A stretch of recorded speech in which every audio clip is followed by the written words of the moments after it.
Great Britain and France are preparing to send troops to Ukraine. Germany has a new government following the parliamentary elections. Meanwhile, Donald Trump claims progress in talks to end the war in Ukraine this year. So what is known about the Britain and France's plan to send troops to Ukraine, and what do the results of the parliamentary elections in Germany mean? The plan of Britain and France for a peacekeeping continent in Ukraine means the deployment of up to 30,000 European troops, but it depends on whether US President Donald Trump can be persuaded to agree to a limited military role for the United States. The Wall Street Journal reports that under this plan, British and French troops, along with the naval and air forces, will form the basis of the so-called deterrence force. They will not be deployed along the front lines in Ukraine, but rather will be tasked with protecting critical infrastructure, cities and ports, including the Black Sea. Drones and satellites will monitor the front lines to determine whether Russia is abiding a ceasefire. With this will be an initial test of Trump's willingness to consider US security guarantees for Ukraine. Also, British Prime Minister Keir Starmer and French President Emmanuel Macron are expected to hold talks with the United States President at the White House. The European plan being developed would not require the US to deploy troops to Ukraine, which the Trump administration has ruled out. It will aim to leverage US military capabilities that Europe forces lack. For example, the US could deploy air defense systems in neighboring countries that would cover part of Ukraine while providing other air defense systems to the Europeans, European officials said. US air forces based outside Ukraine could be put on standby in case of European forces are threatened. Keir Starmer is expected to discuss this plan with Trump, and Thursday, French President Macron, who will meet Trump today, the anniversary of the full-scale Russian invasion in 2024, will outline the allies' broader views on the war and how to support Ukraine. Without Trump's support, the European plan to send peacekeepers will face difficulties.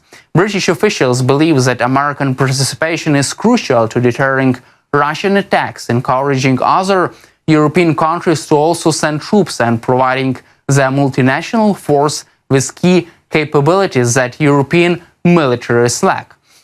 Meanwhile, US President Trump's special envoy Steve Witkoff said that the American side has come very close to reaching a peace agreement to resolve the war unleashed by Russia against Ukraine. He did not specify the terms of such agreement, but stressed that in any peace agreement, each side is going to make concessions, whether territorial or economic one. Quote, "You will see the concessions from both sides, and that's what the president does the best. He unites people. He makes them understand that the path to peace is concessions and reaching consensus. And I think you will see a very successful outcome here." According to him, the Istanbul Protocol Agreement could become a landmark for conducting a peace agreement between Russia and Ukraine. Also, he expects Ukraine to sign an agreement on the use of Ukrainian national resources this week.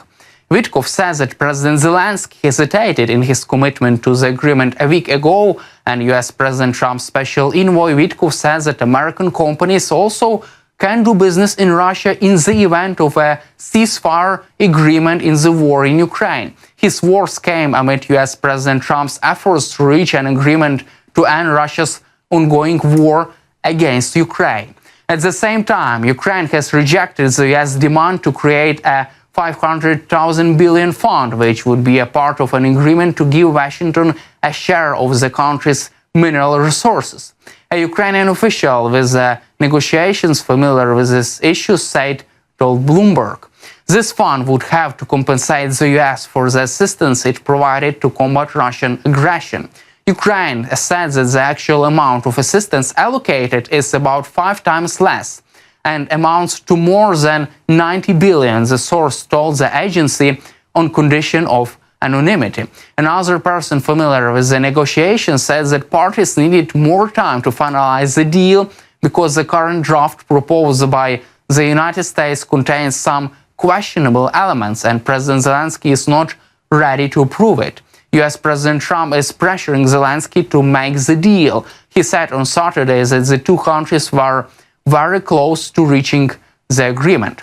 However, U.S. Treasury Secretary Scott Bessent wrote in the Financial Times on Saturday that the deal would see revenues generated by the government in Kyiv from national resources, infrastructure and other assets to go a fund focused on the long-term reconstruction of Ukraine, in which the United States would have economic and managing rights.